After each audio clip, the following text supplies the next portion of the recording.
time, I just said, not in any fancy way, but I just said, Jesus, come into my life. Forgive me of my sin. I know I'm a sinner. And I didn't expect anything to happen. But it was as if I was sat on a roller coaster, and suddenly it just went, and I realised that I couldn't move. I was completely paralysed. I couldn't even open my eyes. And I wasn't frightened at the time because I thought, well, I just need to move. I just need to get out of this. And I was trying to nudge Andy, who was next to me asleep. I couldn't move my arm enough to even try to get help from him. And then I felt like a release.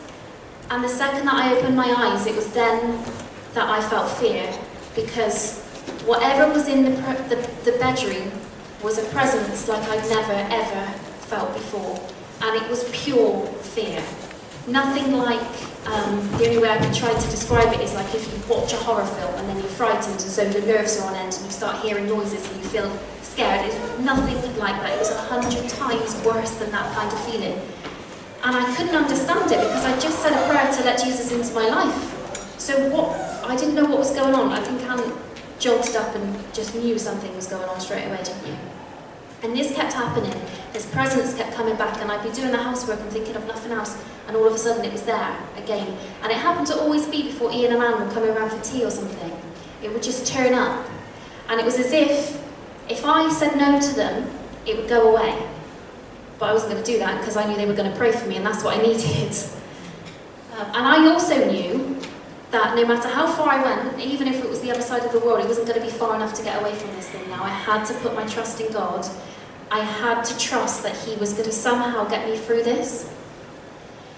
And the final thing that happened, again cutting a long story short because other things happened in between, but the week before I was baptised, I hadn't had any kind of attack for a few weeks at this point. I'd woken up from a nightmare, and it was a nightmare that Satan was setting fire to my mouth. And when I woke up from this nightmare, my mouth felt like it was on fire, literally on fire. And I couldn't understand it, but I knew there was something not right at all. And I was too scared to put my foot out of bed. I wasn't going to go and look in the mirror, so I was trying to take photos on my iPhone, and the flash just kept taking pictures of my ear or my eye or anything other than my mouth. So I had to pray that God would give me the strength, and I had to go downstairs and I had to look in the mirror, and I couldn't believe that my entire mouth, there wasn't any gap free of ulcers. Everywhere was covered in ulcers. I'd never known anything like it before, and no wonder my mouth was on fire, so I knew that I'd been physically attacked. I also knew I was about to be baptised, and that wasn't going to stop me. Now, after the baptism, nothing like this happened again.